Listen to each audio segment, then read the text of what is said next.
unfortunately, I can't see everybody's face because I know some faces. I've seen some familiar faces, so even the top half, maybe I can identify. I just came by to do some networking.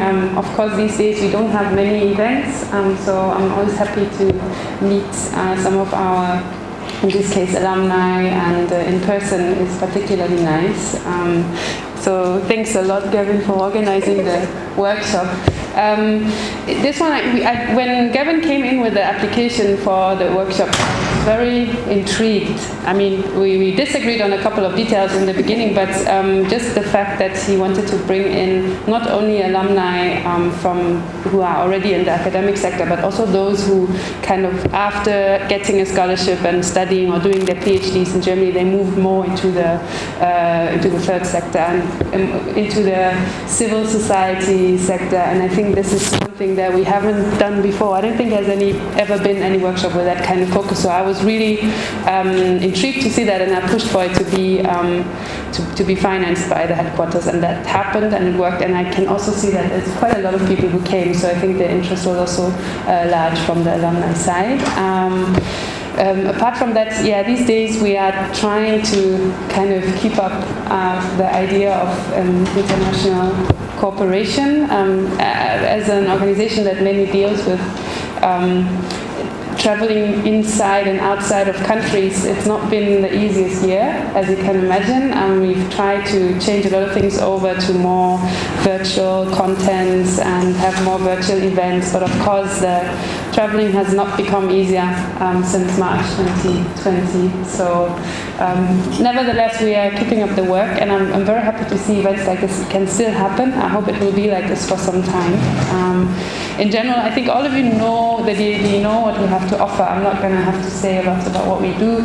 Just a quick reminder to all of you that do stay in touch, check our websites and see what's coming up. And most of you, I think, are also in the WhatsApp group, so we share most of the calls that come up and make sure that you know what is happening. But also just a reminder to, if you have something you want to do which involves maybe let's say your former German host institution and you want to look into cooperation project or doing research with them, keep in mind that there's a lot of different funding schemes, and not just for your individual funding, but also for the cooperation between institutions. So that is just a reminder again that as you're already part of the family and you have family members in Germany, that there's always a lot of opportunities to find funding to enhance that connection further and broaden it and sort of turn it maybe from a small road into a highway sometime. And that's how a lot of the corporations in Ghana have come up, is maybe through one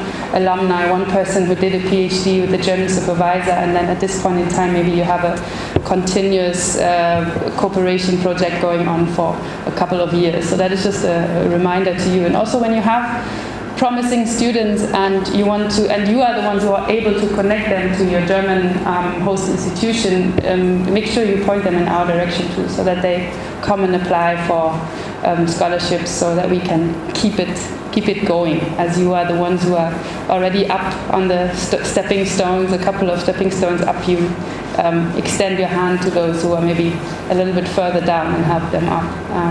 That's all I have to say. I think just quickly, just to see. So who is working at the university at this point in time? Maybe please you can raise your hand for me quickly. Who is involved with the university directly? Okay. And then the civil society or NGO, who is working in that sector? Okay. And then industry. Industry, so who's working for companies? There's one here. Okay, all right. I think two. All right, okay, so we have quite a nice mix. Yeah, I'm very happy to see that actually, and then I hope that in the lunch break we can also have more discussions like one-on-one. I don't want to make this a big speech because I think we're all here to exchange on eye level, so I don't think I have to tell you anything that you don't know already. Chanase, and I'm one of the conveners of this year's workshop. I completed University of Duisburg-Essen, where I did development studies, and then I also, I went to another German university, University of Leipzig. And I have a colleague here, so Universität what Leipzig, right? Yes, where I studied international and global studies under a different program. And one thing people don't know about me is that I like music a lot. Yes, and my nickname back in high school was G, which is just like the initial for my first name, Gervin. So I think right about now, we're just going to look at the program. We had it printed out. If you look at it, it's quite dense for today. It's quite dense.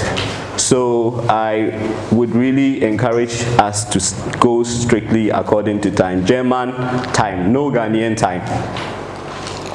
So we are going to have a mixture of presentations and group discussions, because it's a workshop. And a workshop, they didn't just put the work there for fun. It's actually supposed to encourage you to work, right? So I don't want to repeat all that is on the program, but if you have any questions, you can meet me on the side and then we can iron them. Or if you have any clarifications, now is the time regarding the program. If there aren't any clarifications, then this is the time that I am supposed to make a welcoming speech. COVID-19 has changed the way we work. And I think that each and everyone in this August house can relate in one way or another how COVID-19 has personally and professionally affected the way we work. Some of us, we've had to postpone our studies. For some of us, our funding for certain research projects have been cut. For others, your studies, there've been a lot of just setbacks in the way that we organize our things. And if you juxtapose that with the third sector, civil society, a lot of civil society organizations and even academia were already experiencing a lot of problems long before COVID-19 happened. If you go to Tamale, a lot of NGOs had folded up before COVID-19 happened. Why am I using Tamale? Because Tamale is one of the biggest hub for NGOs in Ghana. Now, when COVID-19 came, what happened? A lot more closed down. People were retrenched. People lost their jobs. Some of us, funding for research work has been cut. But we know the importance of the third sector. Without the third sector in Ghana, a lot of things will go haywire. Look at corruption. Corruption is already a big problem. And the civil societies that are putting demands on the government to be more accountable. But imagine civil societies disappear. Well, who put the check on government? Imagine you don't have access to funds. How will you churn out research for policy engagement?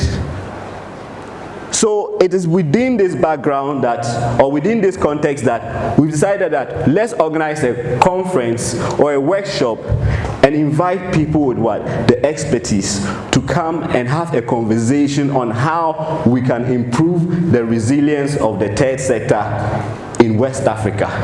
So it was supposed to be a regional event, but DAAD said because of COVID-19, let's limit it to Ghana. And that's why our neighbors aren't here with us.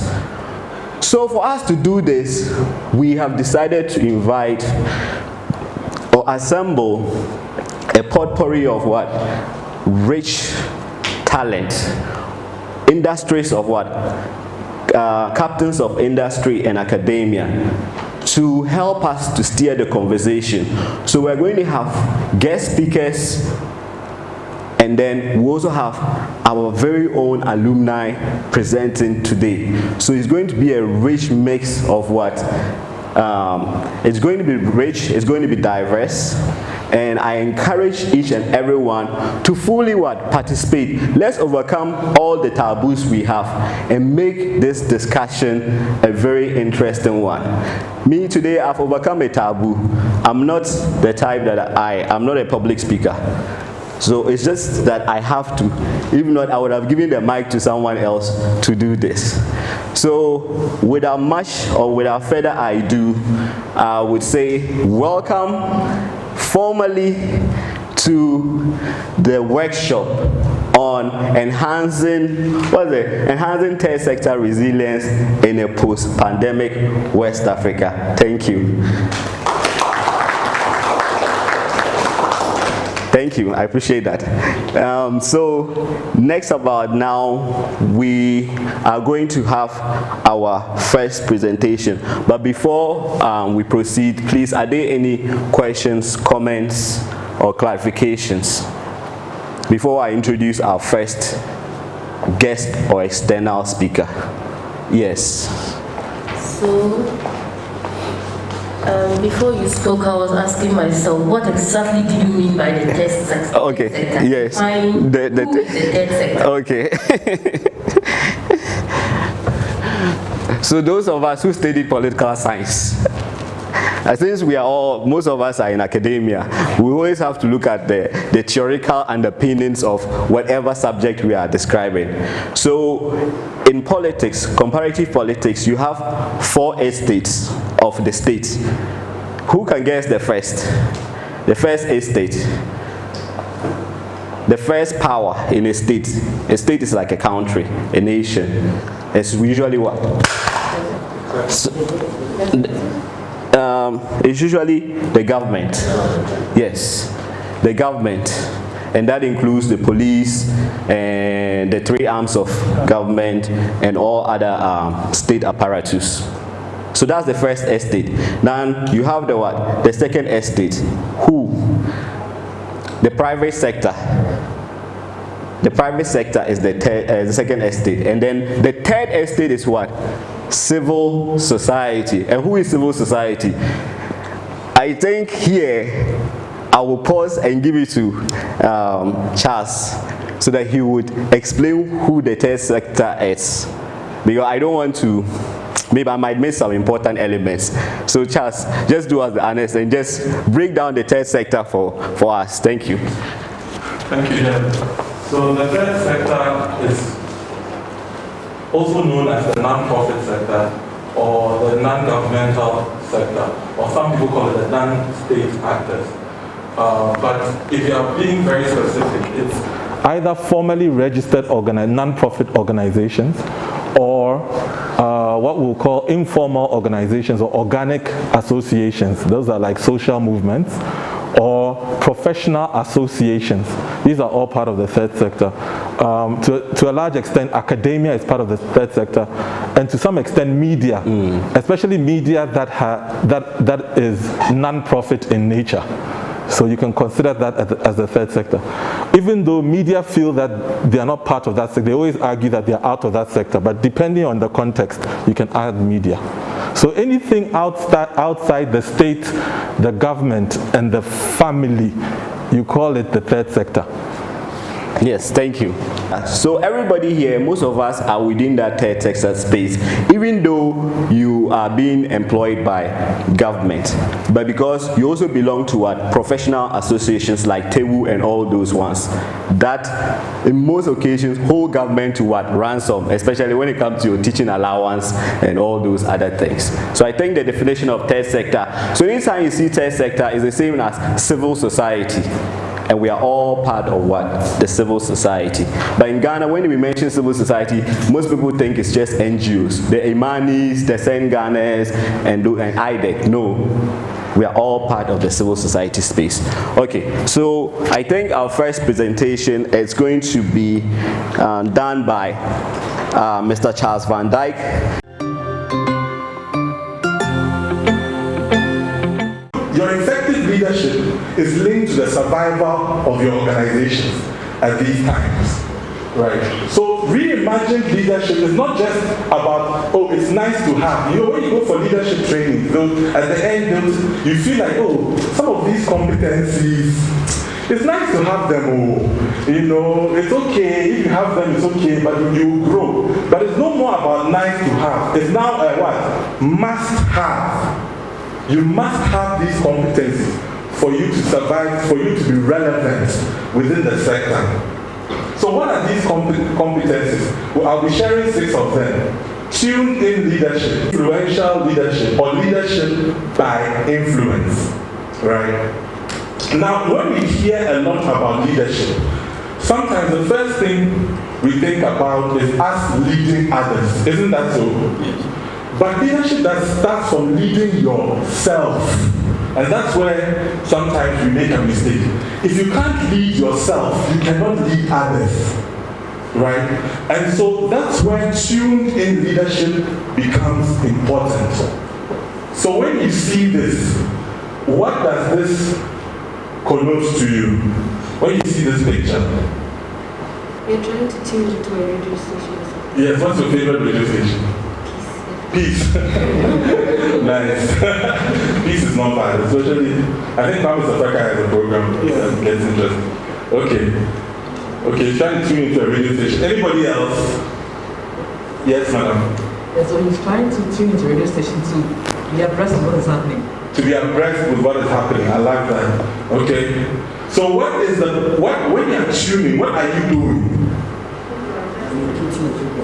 You're locating a frequency. Why are you locating the frequency? So you can hear better. So you can hear better, right? And why are you locating a specific frequency and not another one? You want a specific information from that particular. Fantastic. So that is what tuned in leadership is about. It's about tuning in, locating the frequency of yourself. Right? Tuning in to find out who am I? What are my strengths? Doing an honest analysis. What are my strengths as a leader? Right? What are my strengths? Do I have the adequate skills? Right? Do I have the adequate knowledge? Do I have the right attitude? Right? So tuning into your higher self instead of what? Negative voices. Nobody tunes in to a radio station that will disturb them. Who does that? I'm asking that anybody. Do you tune into a radio station that will disturb you? Right? You tune into a station that will give you positive vibes. Isn't that so? Or positive information, or relevant information. So we are being called to tune into our higher self, to develop practices that help us to tune in. Right? So you can take the analogy of finding your right frequency and asking yourself that in terms of my leadership skills, am I at the right frequency? And what do I need to be at the right frequency? So that as I exercise my leadership, people don't think I am noisy. Are you understanding? That people actually get what? Positive vibes from me. People feel I'm relevant. I understand what's going on, right? So leading self is key. Then tune into the best of people you lead, right? Tune into the best. So from leading self, you are now going to what? Lead others. Now, if you don't know who you are, how are you going to lead someone, right? But so you have to work on yourself first, and that's the challenge. Right? And then you go to others. As you work on yourself first, you start to understand other people better. And then you relate with others. And you tune in with others. And you remind them of what? Their resilience. And I think sometimes when we are leading, especially in these times, people need encouragement. Right? People don't need to be told that they are going to bed. Oh, look at you. No, what are you doing? No. Remind people that even though there's this pandemic, there's this difficulty, I like the way you've responded. I like the fact that you've stayed focused. I like the fact that we've stayed together. I like the fact that we are still achieving, even though we all had to adapt. So remind people that they can do it and they are contributing. Right? So tune into what? Positive stories. It's hard. I know in Ghana, Ghana and our mentality of riding on negativity, right? And especially these days, there's so much information, especially the bloggers. The bloggers are making money in this country. It's an interesting field. I don't know why the academics are not jumping in to sanitize. But anyway, but it's a very interesting field. So people like information, like we say, we like filler, right? So anything, that will make people shift. People put information out there. But let us select the right frequency, the positive stories, the good narratives, possibilities, and abundance. What have I been saying so far? All I'm trying to say is that to be a leader, you have to be deliberate and what? Intentional. You have to make a choice to what you listen to. Right? You have to make a choice to how you lead. You cannot just be following everybody. You have to understand who you are. And I want to keep on emphasizing this. So tune out of strife, negativity, and scarcity. And in this time, you can easily be negative. You can say there's no funding, so we can't do anything. You can say there's no resources. In fact, I haven't met a university that said that they have enough resources. I did a course at Stanford. I was shocked when the first thing the guy said was that they don't have sufficient resources. And I just read in the magazine that somebody had contributed almost $200 million for a research. So if Stanford is saying they don't have more resources, then how can UCC? You understand? Charlie, we want more because we want to do more. And we want to make sure that the people who are in that environment are catered for. Everybody wants better packages. Right? So there's not. So if you keep on talking about scarcity, that is what you will see. So we should look at opportunities. We shouldn't look at the COVID as something that has come to hinder us, but we look at it as an opportunity to grow and leverage on that opportunity.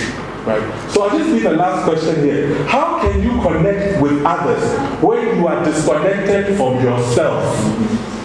That's a question you should ask yourself. Right? Many of us are in leadership positions. It is true that maybe we're thrown into that position, right? But we need to learn to connect with others. But you see that you're having a difficulty because you are disconnected from yourself. You're not being true to yourself. And being true to yourself is knowing your what? Your strengths and your weaknesses. Right? And leading by inspiration and not leading by the fact that you are in a position. So that is tuned in leadership. Then there's collaborative leadership. So you tune in. Now you're going to have to get people to work together. Because right now, if we don't work together, we cannot solve any of the world's problems. Have you noticed something? Since COVID came, there's been a lot more collaborations. Haven't you seen that? That people are collaborating and coordinating more and even more effective. It's not that people all of a sudden like each other. But when it becomes a matter of survival, people start to think. You understand? People start to transcend beyond their narrow interests. They realize that, look, this person has something that I don't have. We need to collaborate.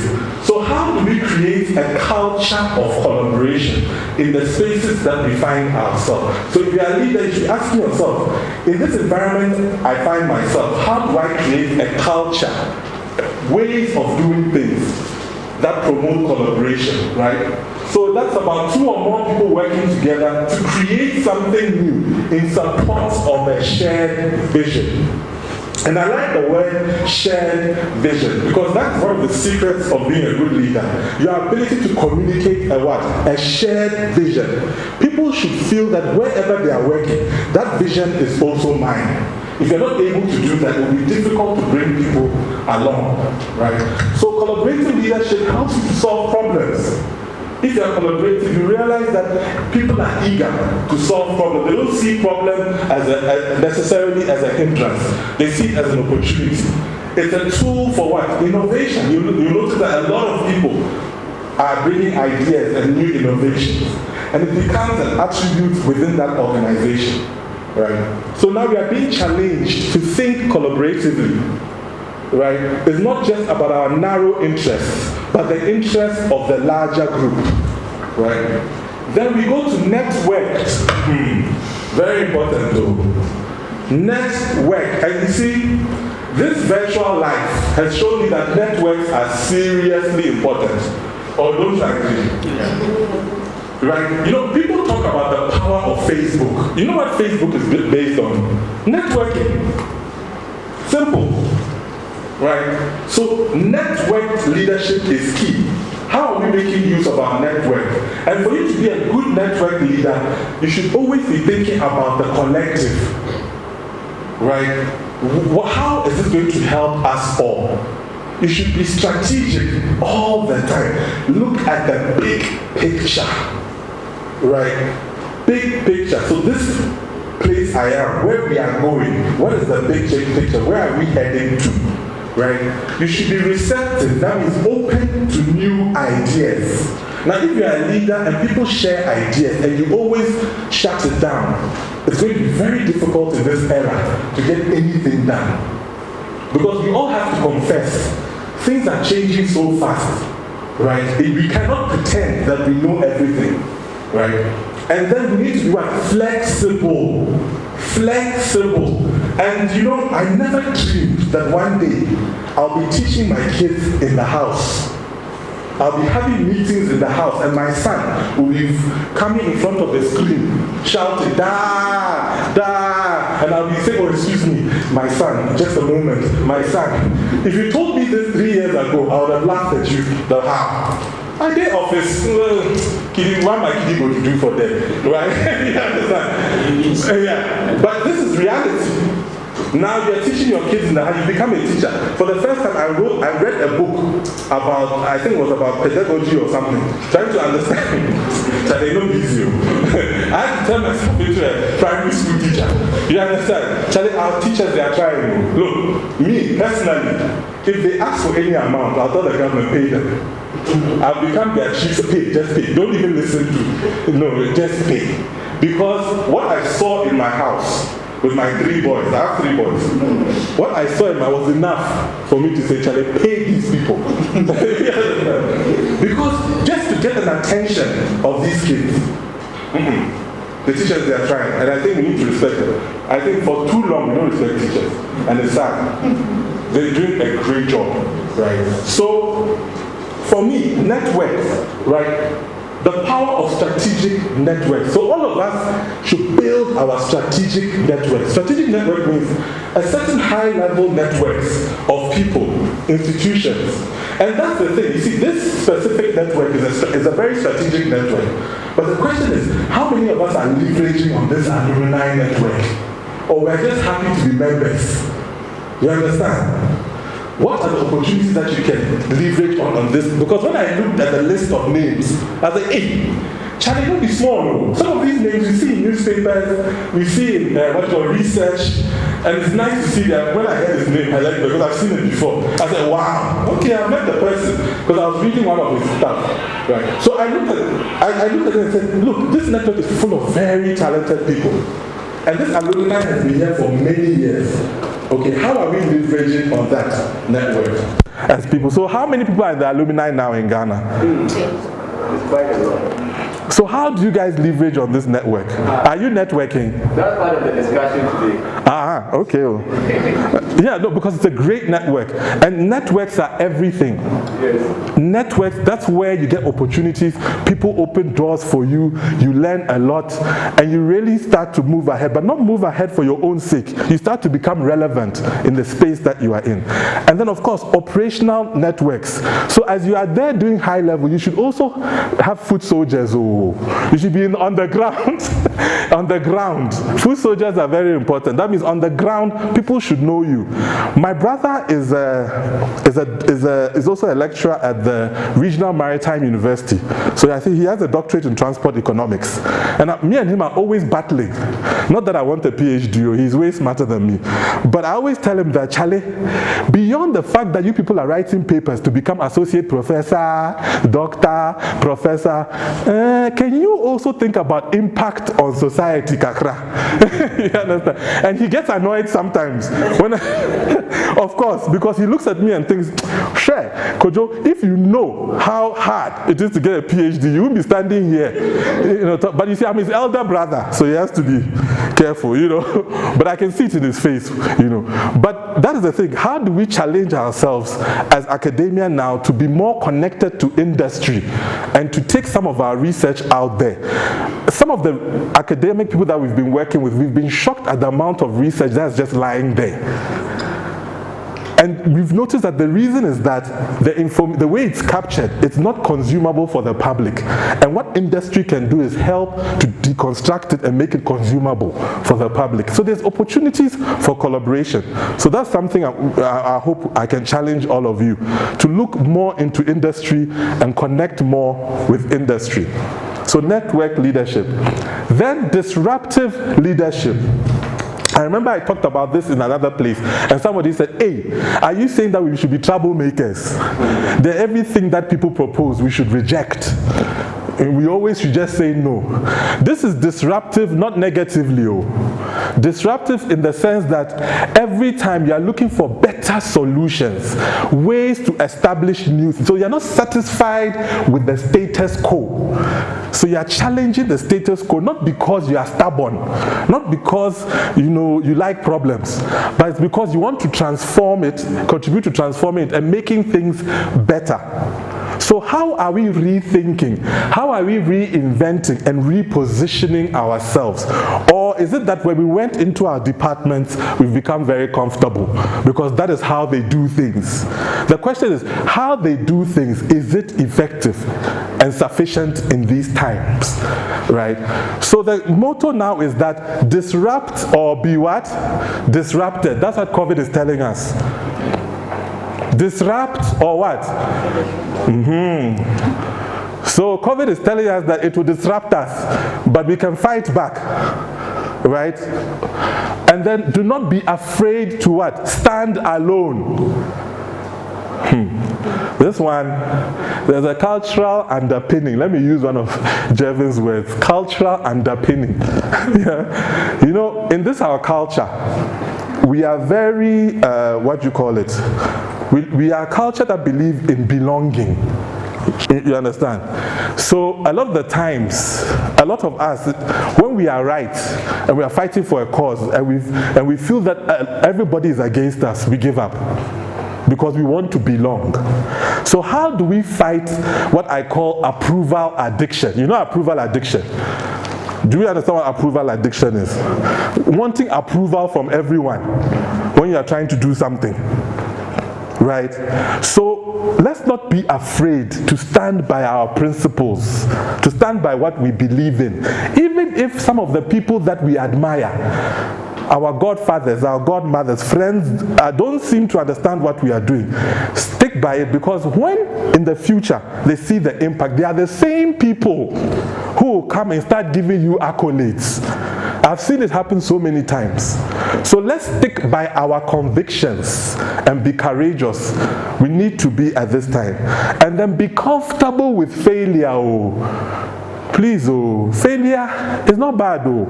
Me, I'm excited about failure because either you fail or you succeed. And there's no middle ground, thank God. Do you understand? Either you fail or you what? Succeed. And most times people talk about success stories. So I'm sure when they invite the alumni, people will be talking about Germany and success stories. Few people talk about failure stories. But failure stories is what makes you grow and become who you are. So we shouldn't be scared about failure. Everybody fails at some time. But the question is, when we fail, are we learning from it? Right? So that's disruptive leadership. Then adaptable leadership. Of course, you have to be flexible. You have to be open to experimentation. And this is where it's key. COVID has told us, Charlie, we need to experiment. Hydrogen peroxide. That's all. I won't go further. Hydrogen what? Peroxide. Some guys, our friends, they started in the University of Ghana and said, Charlie, so this herbal guy, they reject them. But, Charlie, my mommy, they use hydrogen peroxide.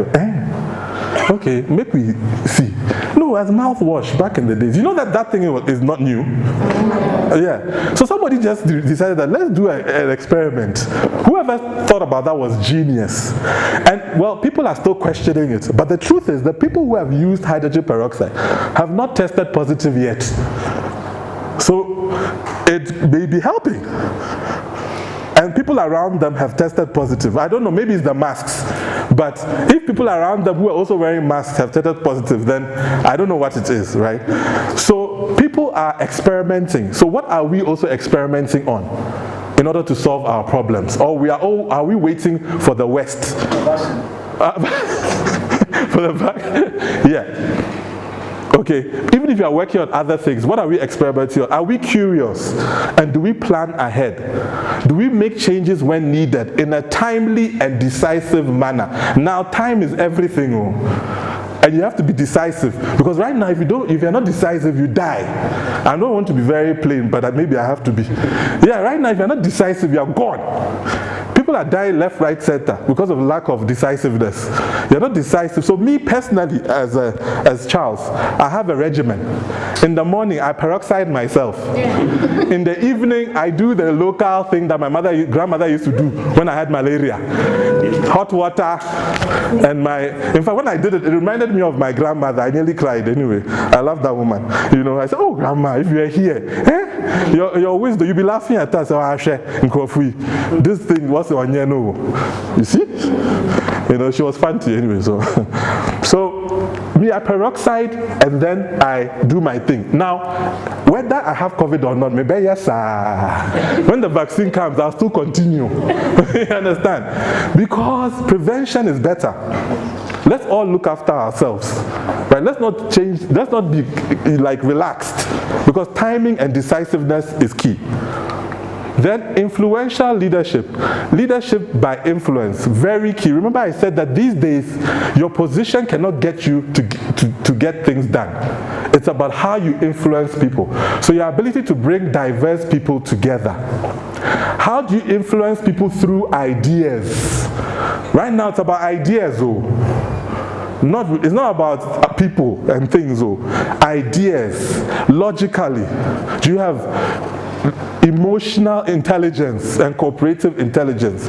Your ability to understand people, what motivates people, your ability to relate to people. Exercising the power of communicating a shared agenda.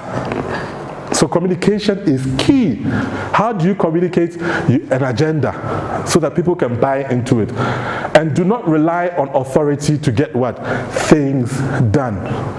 Rely on your ability to inspire and influence others, right? So these are the 6 leadership, should I say, competencies that I think that we need all of us to reflect on and work on, right? So what is the call to action? Because COVID has made us people who now cannot sit on the fence. You cannot be indifferent anymore, right, if you say you're a leader. So what is our call to action? We need to work together in more authentic and empowering ways. So right now, there's no option. You can't say, me dear, I like being in the lab alone. Or you have to work with people. Right? We have to work across sectors. The private sector has to work with government better. Government has to work with civil society. Academia has to work with industry. And authentic meaning in genuine ways and in ways that empower both sectors. Right? And we must commit to a new kind of leadership that transcends hierarchical belief systems. So this idea that hierarchy can solve all our problems, you know it's a lie, right? Because the way Ghana is hierarchical, by now we shouldn't have problems, crowd. Because yes boss, yeah pa. So why is it that we are still struggling, right? So positional leadership is not enough. It's about what you do when you are in that position. So it's about leadership, functional leadership. It's about what you are doing. It's about your role. It's not about your position. Your position gives you authority, but that authority is not enough. It's your ability to influence others, right? So how do we bring about a change in leadership practice in our professional spaces and communities? So just something to think about. How do you think we bring about a change in leadership practice, right? So I'll end here, but I think we'll probably need to do an exercise, but maybe you may have a couple of questions before we go to the group exercise. So thank you so much.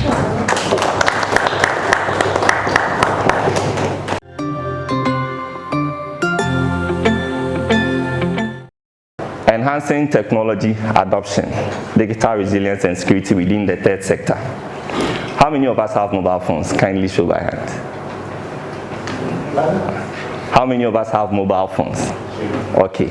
And how many of us use computers? Okay. And how many of us believe that we can live without technology? Technology as a whole. Yes, technology as a whole. That we can ever, as a people, live without technology. Technology in general. Okay, very well. So, the utmost objective of this presentation today is that we are going to have a discussion around that. I'm not going to deliver a lecture, so we are all going to contribute and have a great discussion. Is that okay with everyone? Okay. So as Gervin rightly said, the name is Kwame Asante, and I'm an IT consultant, a web applications developer, and also a cybersecurity analyst. I've worked in this field for over 8 years now, and I've run a couple of projects.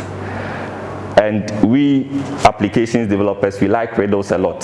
So I'm going to show a riddle for us to try our hands on. But first of all, who has seen this riddle before? Kindly show by hand if you have seen this riddle before. Okay, so there we go. There is a ship on the sea, and on the sea is on the ship. What is the name of the ship? Anybody to try? In just 30 seconds. What is the name of the ship? Anybody? You can just try. Okay, so how many of us believe that there's a grammatical error here? Okay, so can you explain to us?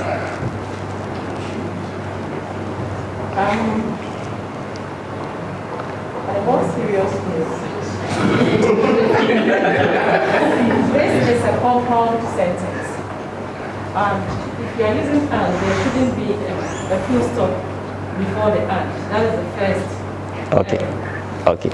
And which means that the A will turn to a small letter. And then on the C is on the ship. The on, that is that preposition there, is creating confusion. Okay, very well, thank you. And you are right. But this is just to give us an idea what software developers go through every day. We deal with complex statements, and sometimes you just have to look beyond just what is logical. So let us look at this. Does this give us a clue? Yes. So what is the name of the ship? On the ship. Exactly. So the name of the ship actually is On the Ship. Do we get it? Yes. Okay, very well. Thank you. So we are going to look at these 4 basic elements. The first will be general technology usage in West Africa. And then we will look at some challenges facing the tech sector in the adoption of technology. And then we look at how we can build digital resilience, and then some safety measures that we can take to stay secured online. So delving right into it. Use of technology in Africa, in West Africa, sorry. I'll take this from back in the day, the evolving of technology and then computers. The days where we used to have Windows 95, Microsoft DOS, the days where we used to go to internet cafes, the days where we used to go to communication centers to make calls, the days where before you can connect to the internet, you have to have a dial-up connection. These days we have wireless, we are able to have meetings with people regardless their geographical location. And you don't have to speak Chinese to join a training or an online meeting where the presenter is speaking in Chinese, because you can have interpretation as well. So that is to say that technology has really evolved and has really come thus far. And here in West Africa, we have also had our fair share of using it, contributing to it, and it has also affected us one way or the other. Now, let's look at what the statistics are saying. This is a worldwide penetration of internet And you can see that West Africa is somewhere here. That's West Africa. Eastern Asia, definitely they have the numbers in terms of population, so they are leading. And other regions follow. But you can see that West Africa is somewhere lagging around there. Now let's look at per country in West Africa. From 2000 to 2020, internet penetration in West Africa has seen tremendous increase. Togo is leading with 912%, and you can see Ghana at 39%. But all this is massive improvement. We have seen vast increase in the penetration of internet in our region. And it goes without saying that technology in our era goes hand in hand with internet usage because of connectivity, because of networking. And we are in the information age. Information is available for us, but it's only very useful when we can share amongst ourselves, when we can communicate within ourselves and then to people. So let's look at internet users in Ghana. This is in millions. In 2017, we had 7.96 million. And then 2018, it went to 10 million. And then a little over 10 million in 2019. And then in 2020, we have 14 million. Now, Ghana's population, as at 2019, was 30.42. So out of that, we have 14 million. That's almost 50% of internet users in Ghana. Now, we look at one other country that is the biggest economy. And then in terms of population, we have the highest in Africa. That's Nigeria. And since 2012, they have also seen decrease and increase. In 2020, they have 85 million out of their population of 200 million. So all of this tells us that we are evolving as a people, and technology is here for us. We are adopting, we are trying. But how do we ensure that we do this well and we do this proactively? We are going to look at some challenges that are hindering us as West Africans when it comes to adoption of technology. Now, these are not all. These are just three basic challenges that are quite common within the third sector. Now, let's look at accessibility. When we talk about accessibility, where do people get access to technology from? Are they getting it? This is a question that a lot of actors within the civil society space ask themselves. They don't know where to even get access to technology tools. They have no idea. But there are actually resources that we can all employ. And there are places that you can go to and have access to these technology tools. So we will look at some of them. But before we go on, are there any civil society people here? Anyone working in the civil society area? Okay. Okay, great. All of them. Okay. It's part of civil society. Sure. Okay. So we'll be sharing some of the challenges that we have encountered in our daily work. And then we look at funding as well. You know, most of the time, access to funds in civil society space is always not easy to get because we are getting funds from donors, and most of the time we channel them into trying to achieve our social mission. And at the end of the day, technology really becomes an afterthought. And also, there is a perceived cost value on technology. Most of us feel that technology is expensive, so we don't even want to venture. And even though to some extent that is true, but the return on investment on technology is always very cost effective and very beneficial. And then we look at lack of skill. You know, technology requires that you equip yourself with the needed skills. you equip yourself with how to use certain tools, how to achieve certain things. So if you are lacking that skill, why would you go on to access the technology? Why would you even bother? Because you are able to achieve those things anyways. But what we don't know is that these days there are streamlined trainings available online, such that even outside our working environment, supposing your car breaks down and you go to YouTube or Google, you can just type what you are encountering and you have a solution, and that actually works. So that sort of addresses the concern about skill. And there are a lot of resources, there are a lot that we can all leverage in acquiring and equipping ourselves with skills. So enough of the talking. Anyone to help us on some challenges, practical examples that you have encountered within your various organizations and areas of work? Anyone? Okay, please, your name? Vivian. Vivian. Okay, thank you very much. You can go. Internet connectivity. Very well. And that is very true. You know, that is also part of accessibility. The infrastructure that we need in this region, in West Africa. And as we had looked at the statistics, we are gradually picking up. The pace might not be that fast, but we have made significant improvement.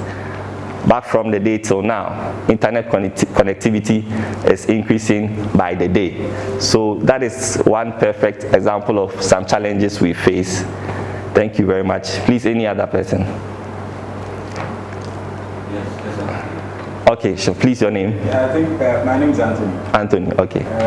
Some people will say that extortion in quotes from MTN. Yes, so that falls under cost funding. Yes, so we perceive those things to be expensive. So we tell ourselves, this is expensive, so why do we have to go for it? I think one other is storage. Storage, exactly. So storage is also one key. You know, the conventional way of storing our files that most of us are conversant with is storing on hard drives, on our computer hard disks. There are lots of storage devices. On the organizational level, organizations employ the use of storage servers so that they have a server room that is equipped with so much tools, you know, and so much computers, so much air conditioning, just so that the files are safe and you don't lose. But then, that is very, very expensive to maintain. And in the event, and mind you, losing your data doesn't only come as a result of unauthorized access or maybe a hacker tampering with your files. But in the event of, supposing you have a fire outbreak, you lose all your data because it is at one physical location. But thanks to cloud computing, you can have multiple layers of backup of your files online, and all your colleagues can collaborate on a file. You can actually work simultaneously on files, you know, despite your location. You can be outside Africa, someone can be in Ghana. You guys will be working on the same document. And I'm sure some of us do use tools like that. Anybody using such a tool? Anybody here? Exactly. So we use Google Drive, we use OneDrive, we use SharePoint. All of those help in collaboration. It helps in building teamwork and the likes. So that is that. So we'll move on to ways that we can build digital. Oh, sorry. So in relation to what you're saying, what about security? Because sometimes that's the...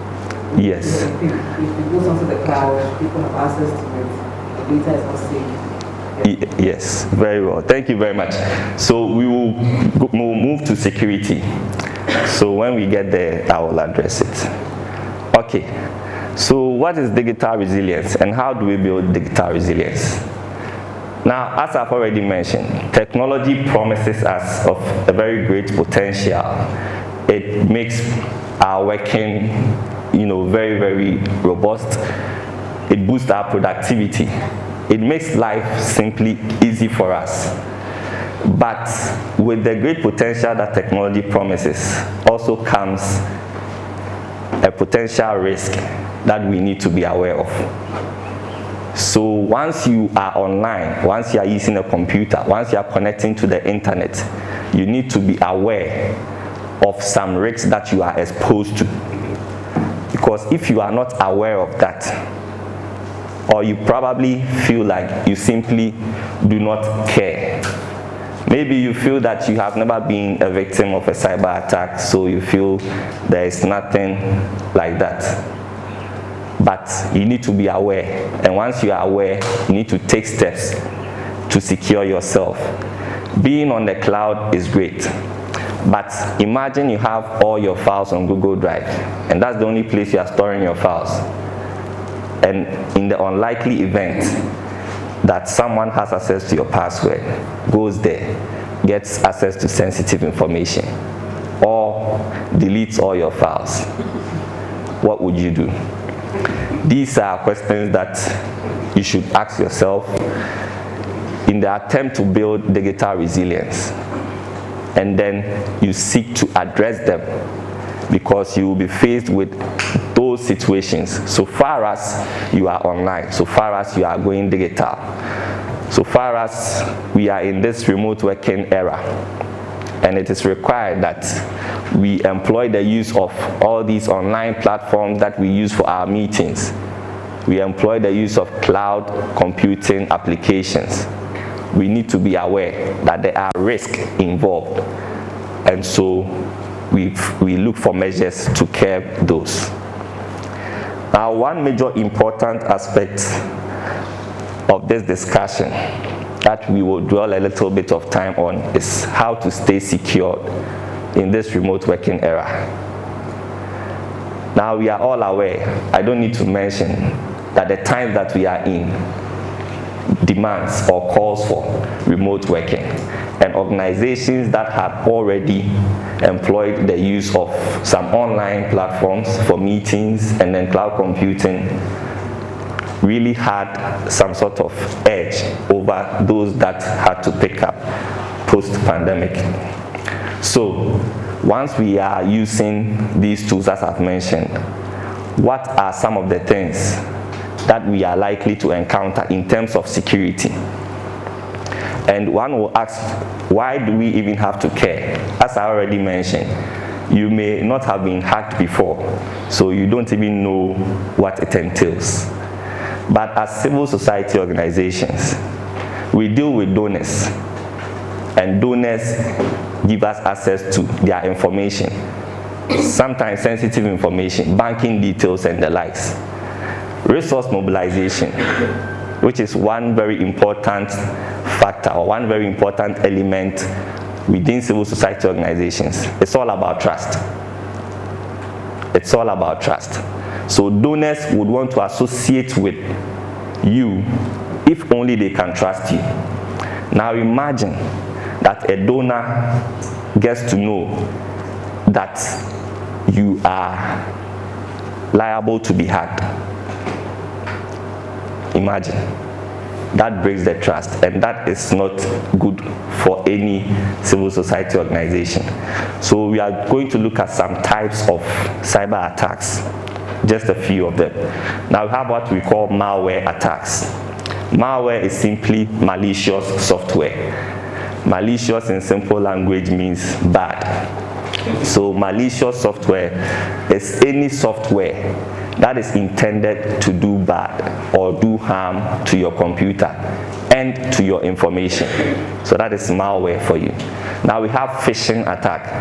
Phishing attack is when you receive an email and the email is presenting or posing as if it's from a legitimate source. So sometimes you might have an organization that is called, let's say, Kwame's Foundation.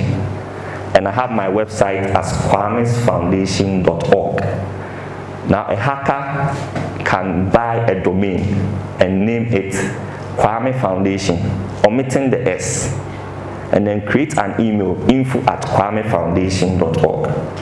When you receive an email like that, you will feel that it's from Kwame's Foundation. So that's a phishing attack. And there's also password attack. That one is very common when a hacker has access to your password through brute force, and sometimes password attacks can just be by sheer negligence on our part. When we write our password somewhere, when we use our birth dates, to create password, our phone numbers to create passwords. Exactly. I mean, these things happen, and hackers will have access to it. Now, one thing that we should all know is that the more secured you are, the less likely a hacker can hack you. I know that is very simple to say, but people feel that they have passwords that they can remember, so that is okay. But you actually need to get passwords that are complex. And I know it's not easy to remember those. So there are ways that you can manage your passwords. Now, I'm beginning with passwords because passwords are more like the key to everything that we have, every information we have online. So first of all, having a strong password is key. Now, what do we call a strong password? A strong password encompasses various elements. It should have a mixture of a capital letter, and then you can have small letters, symbols, numbers, and always ensure that your password is not a word that you can spell like outright, English language, French, any language. Don't use a word as your password. You can have the word, all right, but do it in reverse order as much as possible.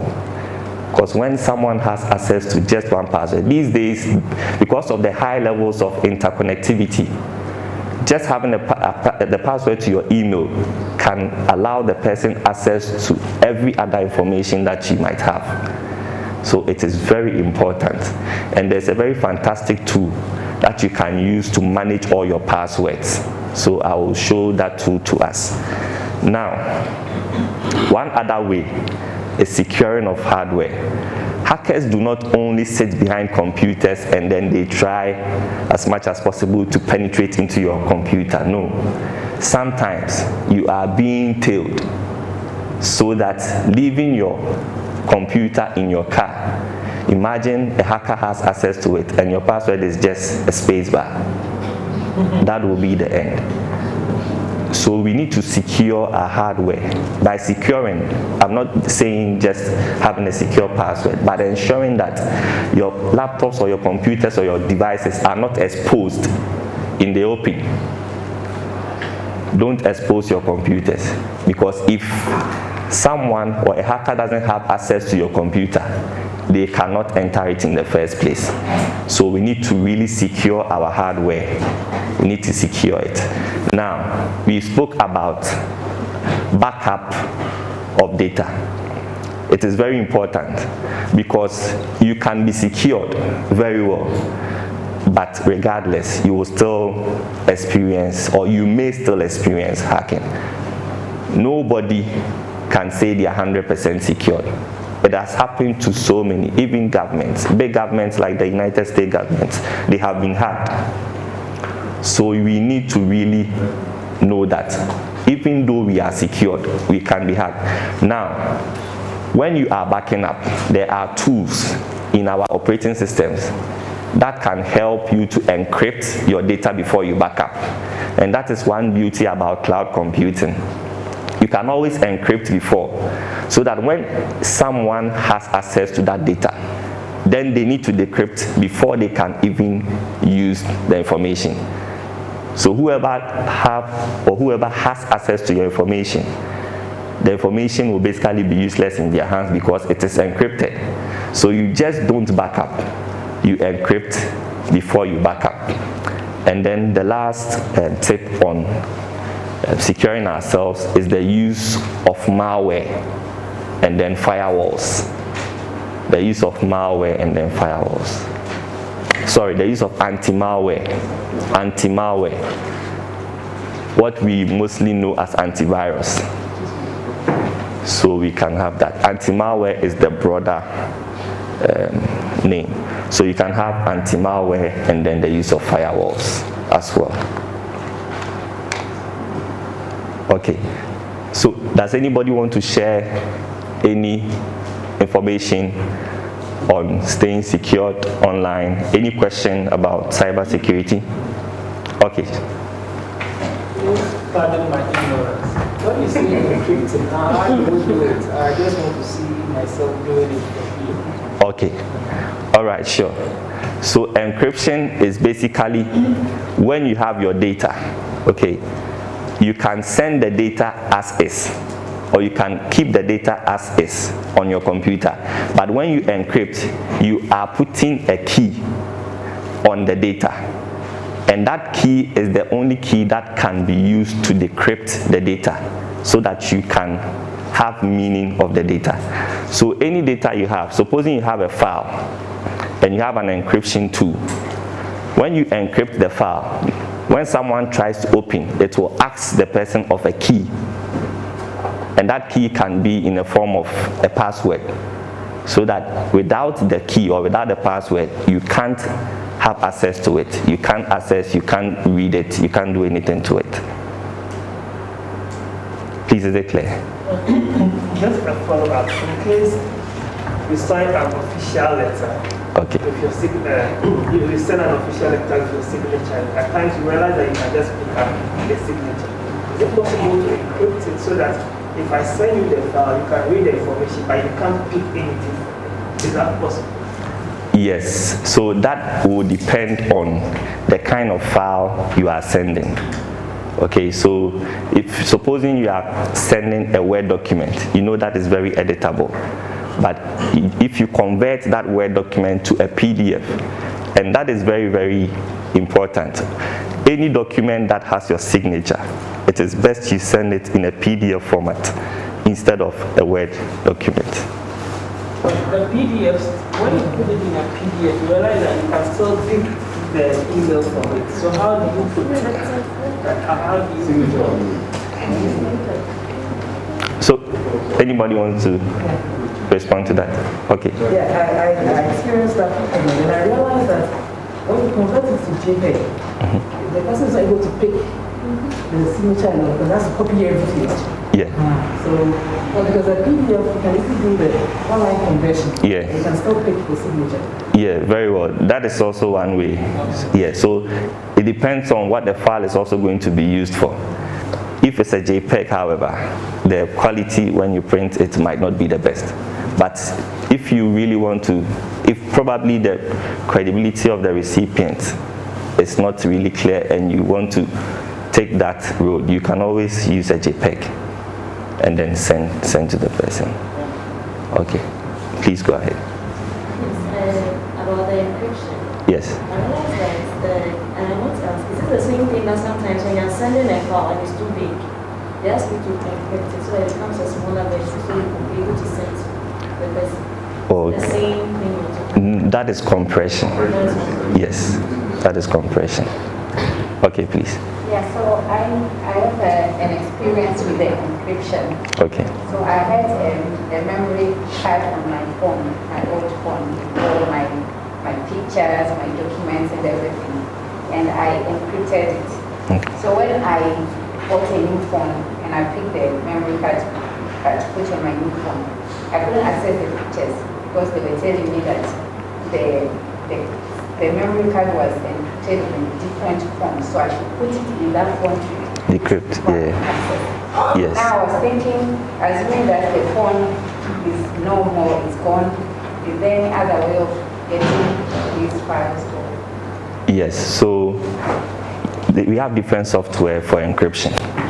So depending on the one you used, I know there is always battle for supremacy amongst the manufacturers of our devices. So, for instance, if you encrypt files with an Apple device and you want to decrypt with an Android device, it might not allow you to. So, to be on the safer side, you can always use cloud computing applications like Google Drive or OneDrive. Those ones are compatible regardless the device brand or manufacturer. Yes. So, respond to what you're saying. Okay. If you have the Apple, the different Apple, it doesn't even allow you to use a Google Drive. So even if you want to, for instance, want to do a backup or things like that, it doesn't give you the space to do it on Google Drive or the Google thing. It has to be the Apple iCloud. Okay, so yes, maybe I'm not understanding your question, but are you saying that on Apple devices you can't have Google Drive and upload your files on the Google Drive? Yes, I have an issue like that now. I don't know what to do. Oh, okay. So I was told by to buy something to be able to, because I tried. It just doesn't allow any space for you to. It's the option is not there, so it has to go to iCloud. Okay. iCloud, you can't go to Google Drive. Okay. I believe you might be talking about the approach when you go to your settings and you want to back up using the native cloud computing, but you can go to the Apple Store and download Google Drive. I believe, has anyone experienced that here? That you are using Google Drive on an Apple device? Okay. I think my experience with Apple is that even with the mobile phone, you have to actually buy the space, and they will bill you monthly. So unless you're able to, process the payment, they will not even allow you to store anything on the cloud. Yeah. I mean, you have a default. You have your default storage. That is always limited. I think that's about 5 gig of storage space. So if you want to increase it, but then you can also download Google Drive and have 15 gig. And then you can still download OneDrive. That is for personal, if you are using it in a personal capacity. But if it's for your organization, and they are, very great ways that you can have cloud storage. Very, very subsidized tools that you can use. So we'll look at that. Let me also take you away from the encryption. My question is about, it's still about security. You know that when you do online shopping, sometimes you are being asked to give your ATM card numbers. How safe is it? Yes, so all these platforms that we use, most of them have their own payment gateways. Okay, so that when you are making a transaction on the website or web application, you would see that you are still on that organization or that shop's page. So they are liable to whatever information you send to them. Now, there are audit firms, technology audit firms that audit these organizations. So to be sure, you can always look for reviews, what people's experiences have been. But whatever transaction goes on between you and them, the information you send is always an end-to-end encryption. So no one can sort of get it, along the way. It's between you and them. The issue might be if you tell your browser, and these pop-ups comes all the time, when you are trying to save something. When you enter information into a browser, a form field, your browser will ask you, should I save? Please, as much as possible, don't save. Don't save, because we have had issues, and we get issues like that all the time. Within civil society, people get access to email addresses and passwords from people, and they try to send phishing emails to donors, trying to redirect funds that are supposed to come into their account. These are real, like they happen. And sometimes we are called in to try and find who the perpetrators are. So these things are real. They are happening every day. They are happening. Yes. How about PayPal, for example? You use them for payments so that you don't give your bank account directly to the company. How about that one? Yes, PayPal is great, and even within our space we have, PayPal is, Ghana is blacklisted on PayPal, so if you're in Ghana you can't have a PayPal account, but PayPal is great. These guys have been in the business for a long time. They really have proven themselves within time that they are secured, and even now there are emerging payment platforms like that, that are built by Africans, and some of them are even endorsed by giants like Microsoft, and they are really great. You have Paystack, you have DPO from Kenya, you have Flutterwave. All of these are good. You can have your organization's account on there. You link it directly to your local bank account. Now, the communication between that payment gateway service provider and your bank account is just information, so that you don't have to be afraid that they are going to take your money out. It's just information. So that is allowed. I know that there are some banks that also provide payment gateway services to their clients, so that if you have a corporate account with them, you can use. EcoBank is doing that. They have a partnership with MasterCard. And so once your organization has that kind of payment gateway, you can receive donor funding directly into your account through MasterCard's platform. So that is great. Please. I think one security area that we often overlook is those that we entrust to manage our IT services, or those that we go for solutions, because most of us think they are the experts. We realize that these people, we really need to do a lot of background checks on them. Some of them will sell information or pass on information to your competitors, and later you will just find out that the information is all about it. But I think we can also understand. Yeah, I think that is very true. Tech guys, they are, in quotes, they are some way. Let me use that. I'm a tech guy. There are certain times that when they are delivering services to you, they do not want to let go. But ideally, there are some information that should be for the client or for the organization. But here lies the case when you even want access to that information. For instance, your server login credentials to your website, that is for you. You should have access to it. There are organizations that actually employ IT companies to manage their emails. That is wrong. Because I have handled cases for organizations that we didn't know the source of an email attack, because they had, an external tech company managing their affairs. We went in, they closed the deal with them. They have managed their own email for over a year now. Now the rampant occurrence of email attacks have stopped.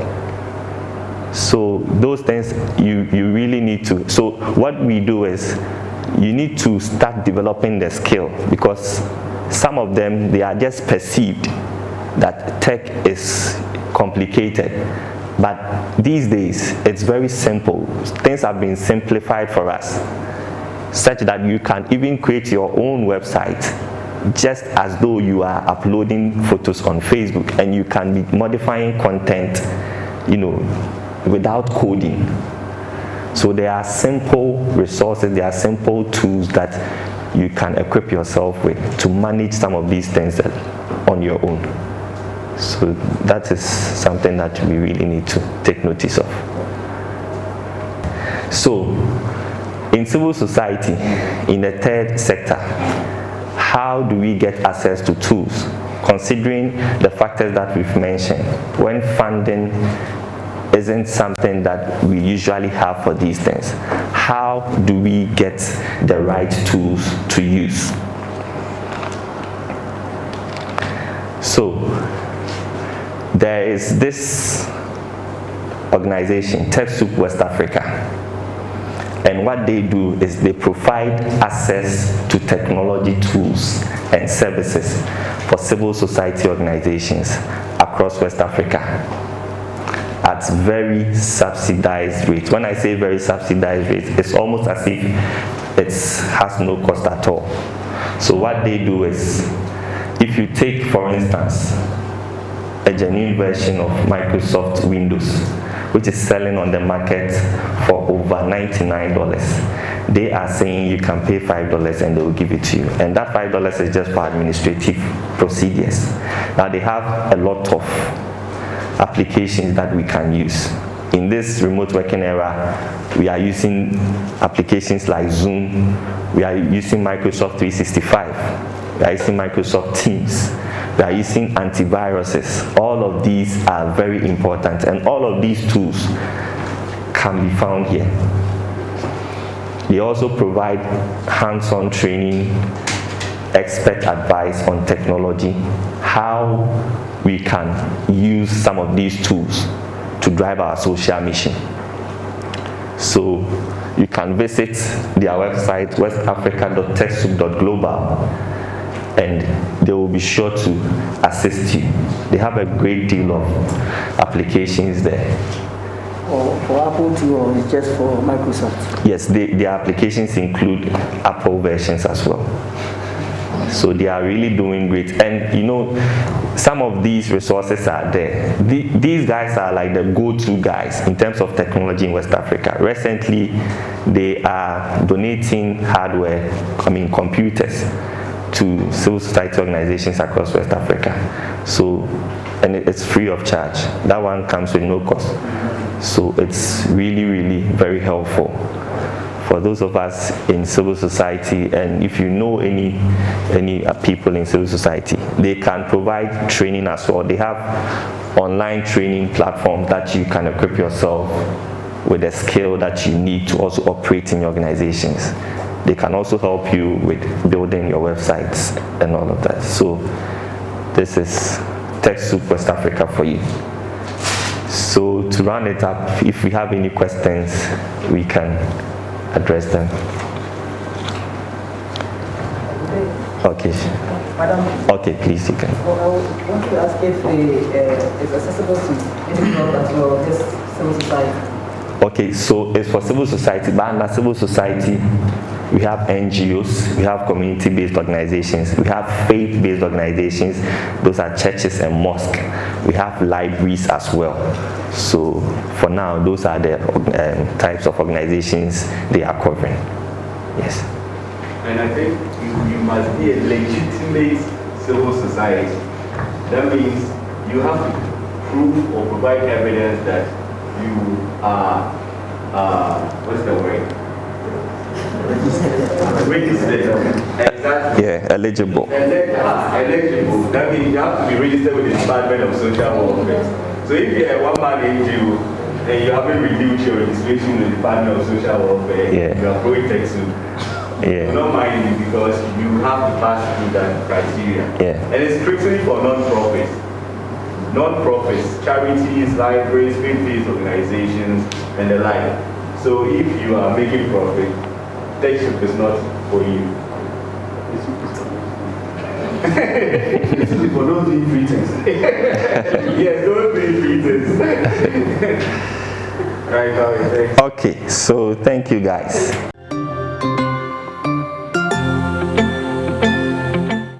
Are we all from the CSO sector, the third sector? No. Or we have some who are from the business sector? Academia.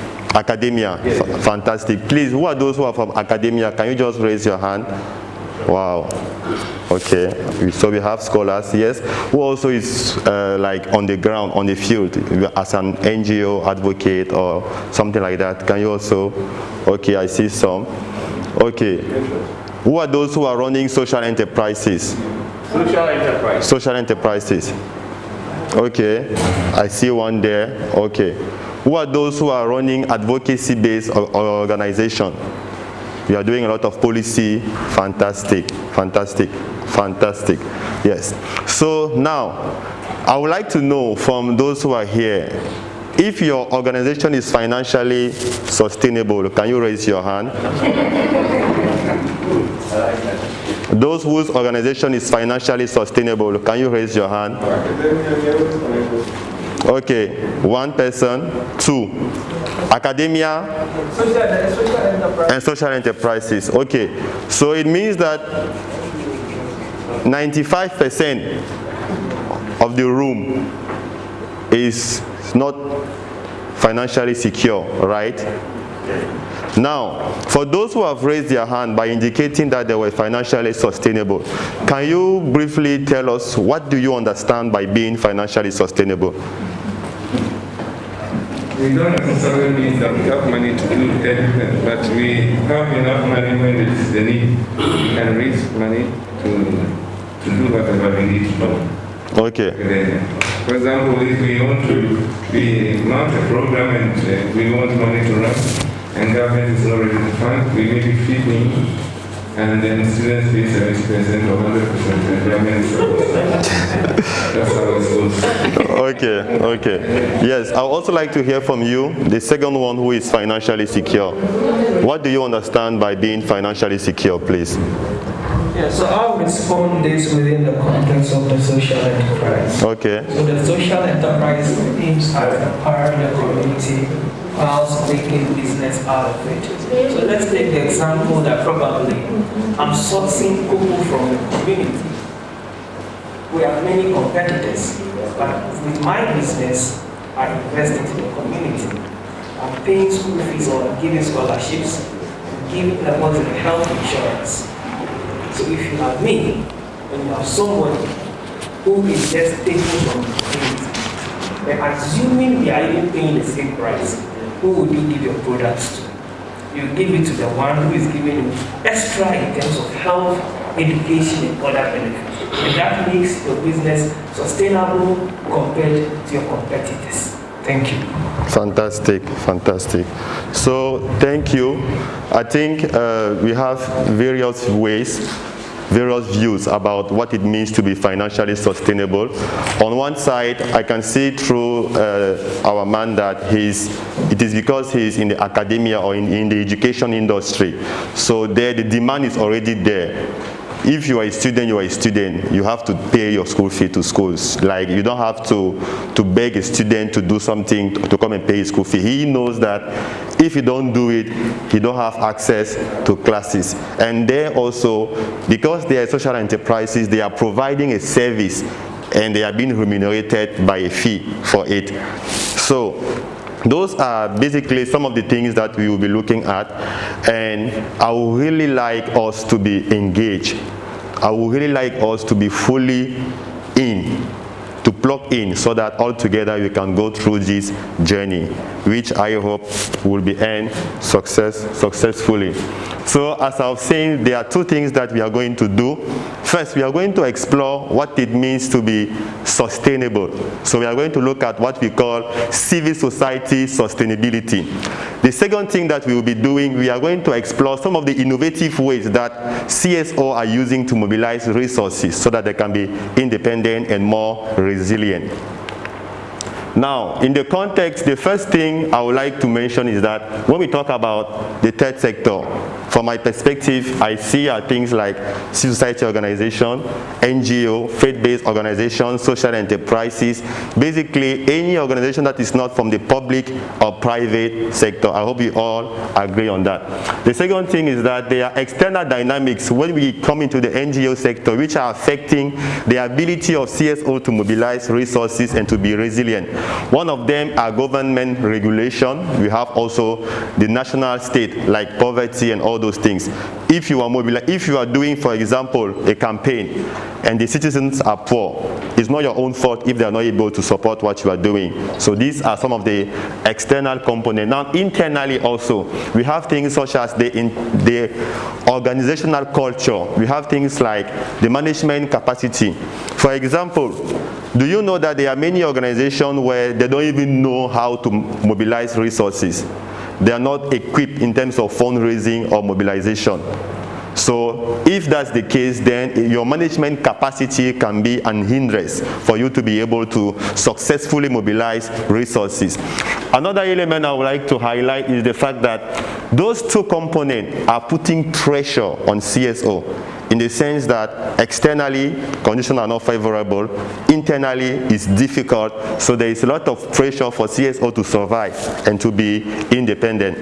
Therefore, CSO, as most of you, as you have noticed, more than 98% you are more challenged than ever. to maintain your independence. Why? Because usually whenever you take money somewhere, when it's not inside, you have to give account to where you are taking it. I usually say that the hand that gives is the one that commands. So if most CSO in Africa or in West Africa or in Ghana, for most of you, are taking resources from the US are going to be the one who are going to give order on the development agenda in our countries, which may not always be aligned with our own priorities. So that's where the pressure is coming in. And I do hope that at the end of this session, we will be able to have ideas on what we can do within our organization to be able to mobilize resources successfully. But the first thing that if you forget from this session is that we should move from linear to system thinking. That's the first thing that if you forget, please remember this. Whatever we are going to say, the first thing is this: we should move from linear to system thinking. Why? Linear thinking is just looking at the reality through one lens. Do you get it? It's like, I think most of the old people, like 50 and all that, that's how they look at things. They only have one way of doing something. But nowadays, we have digital, so we have different ways. If you give a problem to a youth, he's going to use different creative ways to solve it. And creative thinking is basically about understanding the interconnection and the connection among the component of a system. So it's basically understanding that you can't address a problem or an issue if you just tackle it through one component. You have to take it holistically.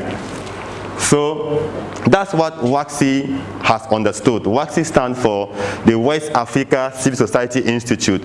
So they realized that, yes, 98% of CSO, as you have noticed for your case. Please, can you hear me without the mic? Yes. Yes. Okay. They noticed that most CSO in Ghana were suffering. So they decided to just go and do a research to capture the state of CSO, basically. And that research was a research on the state of CSO in Ghana. And at the end, this is what they have noticed. There are 4 types of CSO in general. We have the first one, the striver. The striver are those among you who have responded that they know themselves, right, that they are not sustainable. The second group is the survivor. The survivor are those who responded that they are challengeably sustainable. So it looks like when there is an issue, they can go and, when you are eating, sometime when the food is finished, you go and grab the pot, So there are people who are in this category. They will go and scrap the rest of something, maybe a program that has been implemented and there is the rest of fund for it. They will use it to go and manage and do something else. We have the thrivers. Thrivers are those who say that, Charlie, yes, like this from academia, he's into that category. They are managing, because they have the resources, because the demand is already there. And the last group are those who are sustainable. Sustainable organizations are those who are usually, for you to say you are sustainable, please note it down, you need to have a reserve funds for at least 5 years.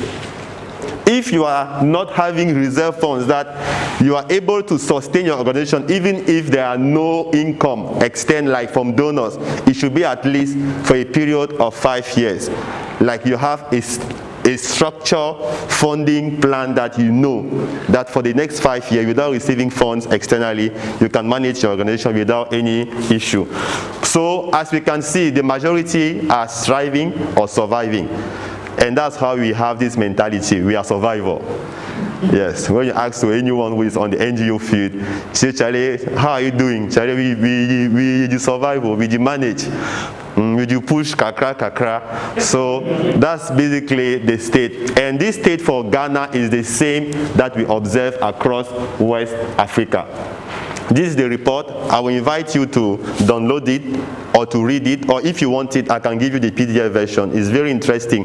It has practical case studies of organizations who have been able to mobilize resources and how they are managing their organization. Now, there is hope. Please, can you say with me, hope? Hope. Yes, everything is not dark. There is hope in the sense that after this research, there are other actions that have been implemented to try to see, yes, this is the state. But now, how do we change that state?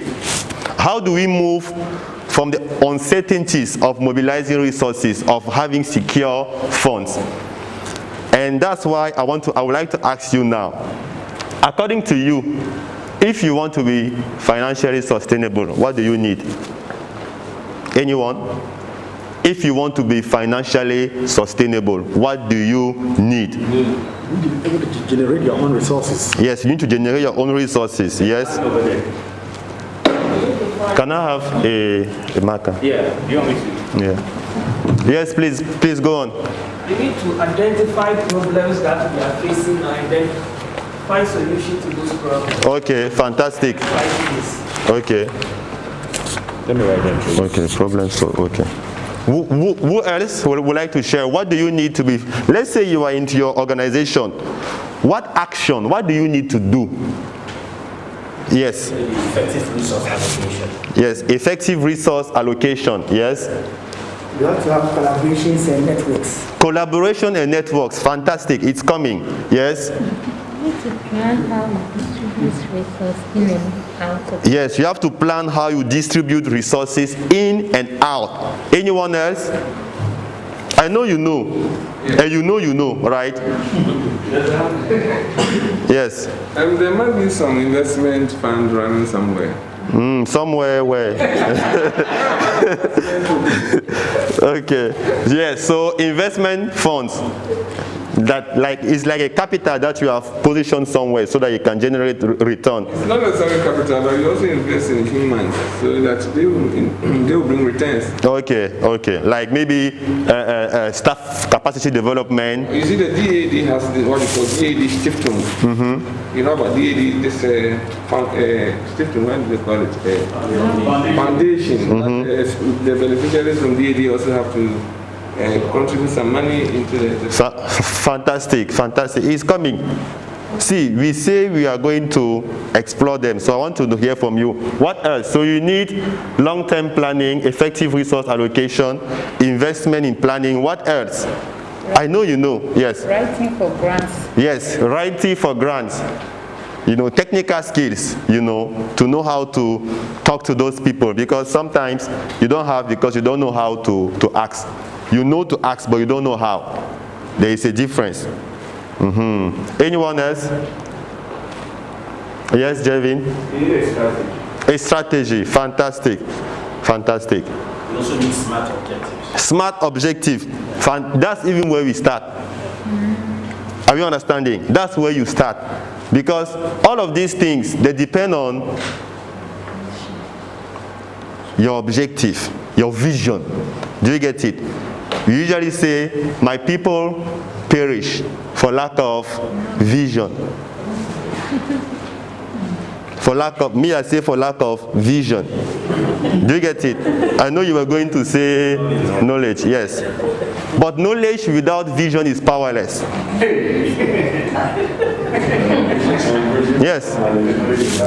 Yes. Are you understanding? So the vision is the first component. Now, when you have the vision, that's where you can try to see how to prioritize, how to organize what you have to achieve that goal, to achieve that objective that you have in mind. So thank you for your contribution. We are going to come all through all of them in various ways. So just keep them in mind as we move on, please. Now, in the area of civil society sustainability, all those elements that you have said, they are being categorized in 4 key components or category. First, identity. Second, operations. Third, intervention. And final, financial. Do you see the position of financial? It's not number 1, it's not number 2, it's not even 3, it is the last one. What do you understand by that, please? Who can try to explain why is financial sustainability that we value so much as King Pharaoh, why is it coming in the last position? Because finance is not the most important, rather the vision, the planning, the operations, how you put all of those together, then you can now see how the money will be used. Fantastic, yes? The thing is that if you are not able to have these sufficient land, you will not be able to build yourself financially. You start or focus with the financial aspect without all these three aspects. Fantastic. You collapse. Fantastic. Now, who among you, thank you, who among you is watching that National Geographic? Yes. Have you ever seen how the lion is chasing the elephant? Myself, when I watch it, I'm shocked. I say, see this small thing. He's chasing someone who can be his grandfather in terms of weight. Do you get it? Why? Who can tell me why? Why is the lion so small chasing an elephant? Huh? He has a vision. Fantastic. The lion is very much weaponized than the elephant. He is more weaponized. Yes. In terms of what? The claws, the jaws, the teeth. The elephant doesn't have that. Do you know that in terms of strength, if you put an elephant and a lion, the elephant can crush him? Yes, sure. You just have to not even two, just one, like this. He is finished. Do you get it? Yes. If you just do small, the lion will fly. But as you have said, is the vision, but more importantly, the identity. The lion, the vision he has of the elephant is meat. So when he is coming and the elephant is doing giddy giddy, he is not afraid because he knows who he is. When you know your identity, you know your value. If you miss your identity, you will miss your value. And whenever you live a life without knowing who you are, you will become everyone. Do you get it? Yeah. You will become everyone because people are going to say you are in this, you will say yes, amen. You are in this, you will say yes, amen. You are in this, you will say yes, amen. Do you get it? So that's why the identity of your organization comes first. Who are you? What do you stand for? What are your programs? They are CSO that today you will see them, they are doing health program because there is money there. 2 years later, the money now is in education. They will jump. They are now there. 3 months, and they will come and do SDG environment before you realize they are in. When you ask them, Charlie, why? I thought you were in this thing. They say, Charlie, will you manage? Will you survive? Do you get it? It's because they have not clearly understood identity. And why is it dangerous in terms of resource mobilization? Let's take, for example, if I speak about, do you know an environmentalist activist, someone who is doing activism in the field of environment, fighting, okay, or let's say something that we all know, gender-based violence. Who knows someone who is highly active in that? You, right? Who else knows someone active in gender-based? Yes. Now, do you know that if the person that you know already being active in gender-based violence come and see you to say, I need money to travel to go for a conference. Do you get it? She's doing a small crowdfunding to go and do a conference on gender-based violence. You'll be more likely to give it to the person than someone that you don't know. The person just appear, bah. He's going to say, there is a conference on gender-based violence. What will you say? Who are you? Do you get it? Who are you? Because that person does not have a track record. So the key with identity is that when you are consistent in what you are doing, you will leave a track record.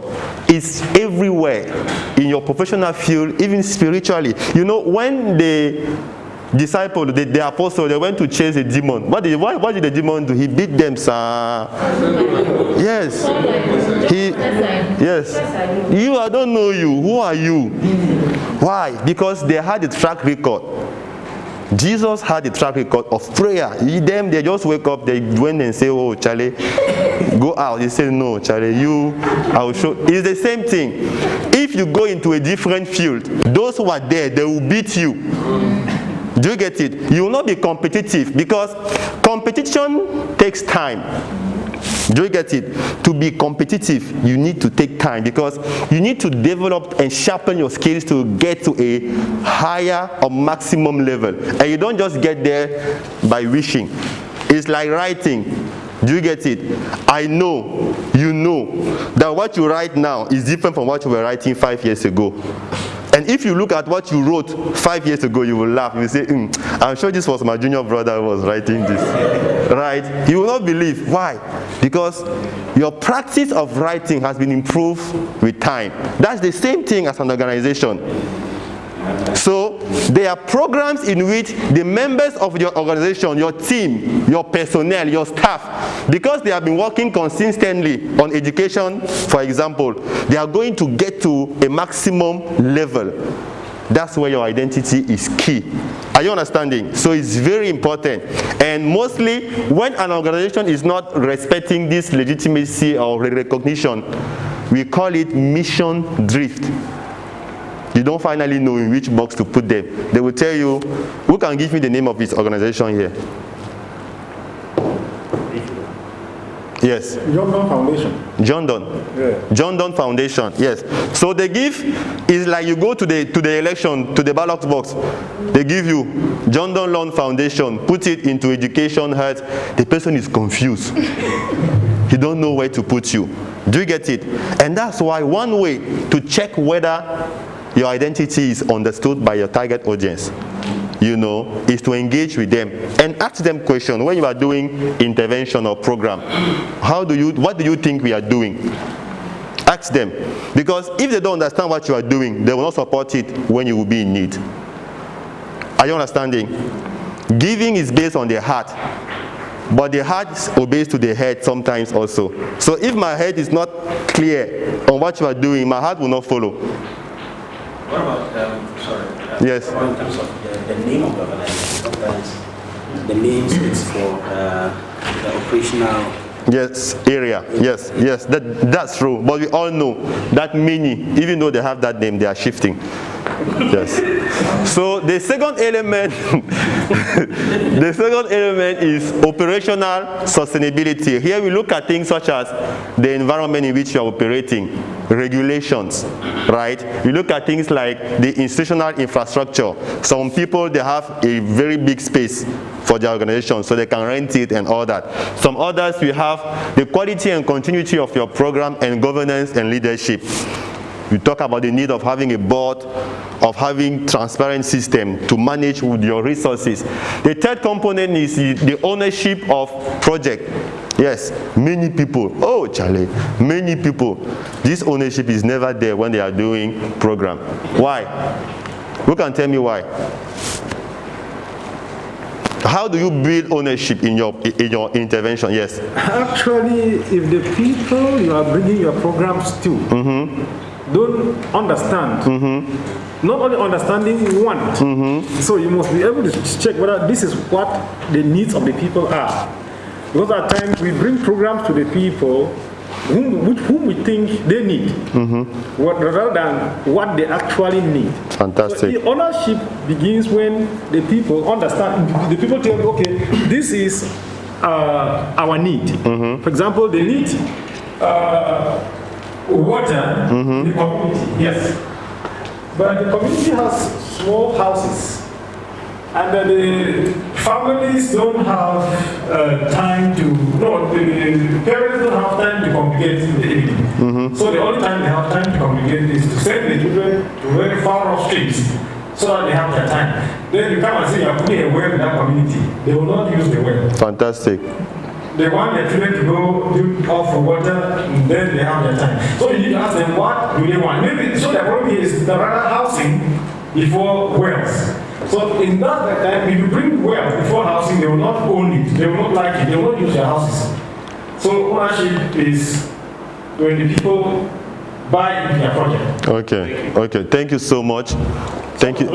Yes, thank you so much. So I think this, with that same, another one I noticed with the ownership is they will go and do a project like this well, but they are forgetting that the women is when they are going to carry water that they can do gossip. Sorry, I'm not saying that all women are gossiping. It's just a way of saying having those intimate conversations. I know you're not gossiping, right? So it is during when they are going to the well that they have those time to talk about what is happening into their family, in their homes, and get advice from other women on their way to the well. So if you come and do a project without taking that into consideration, they will not buy into it. Do you get it? Or another project I work on, they went and built toilet. They were doing wash. They went and do toilet, but they forgot that the people in this community, they are Muslim. So Muslim, they don't do their thing anyhow. If someone is Muslim here, can you raise his hand? None. You know, they don't do their thing anyhow. They are following, even when they are doing their thing, they have to follow a certain direction of the sun. So the toilet was being built in a way that when they are doing the thing, they are not following that direction. So they didn't buy into it because they were so religious. Those values were very anchored into their community. So the toilet, the modern toilet was there. It was very beautiful, but the buy-in was not there. So basically, to increase intervention ownership, you have to have participatory approaches. You have to involve. That's what you talk about, inclusion. You have to involve them at the decision making. You have to involve them during the designing of the program. Don't just come and take something up, you just come and put it down. So you need to use what we call a bottom-up approach. The last component, as you can see, is income mobilization, and that's what we will be looking at, more specifically, the ways that you can mobilize resources. Now, this journey, so those 4 pillars of society sustainability, they are the output of the research I talked to you about. And as I've said, if you are willing, you can have access to it. Now, after that research, they have identified those 4 thematic pillars, and now they try to move it along concerning the financial sustainability, that last component that you just saw, right? So they organized a shared learning convening on CSO financial sustainability in February 2019. So what did we do? So at that time, we invited all the CSO that had been identified as being able, like for example, one day they said that they are financially sustainable. So there was a survey, and those organizations were describing how they are able to mobilize resources in various ways. So we identified the most attractive cases, those who had enough money that they have raised, and we invite them, okay, Charlie, you have said you can do this, you have said you are doing this, come and share your experience with others so that we can learn all together. So that was the first stage. After it, there was a research that was being made to verify whether the information was shared was okay and to have more insight, and we developed a guidebook. The guidebook also is available. It's an alternative funding model for CSO in Africa. That's the second resource that I will recommend you of having. Are you understanding? So in that guidebook, what we did is, those organizations, from all what they have shared, we have been able to categorize it in 12 different models. So we explain, what is this model? Which type of organization can go into it? What do you need to engage this type of model? And what are the steps that you can take? So that guidebook is also online. I will recommend you of having it. Now, that guidebook has also enabled to improve training on resource mobilization. WACC is a capacity development provider for CSO. So it has enabled WACC to train better, and more strategically. And there are other organizations across the world, not just Africa, across the world, who have been using it as a learning material, as a learning resources for their training. And finally, there is an ongoing e-learning course on resource mobilization using those 12 case study. Are you understanding? So it means that in very few months you will be able to learn those modules online in case you don't read the guidebook.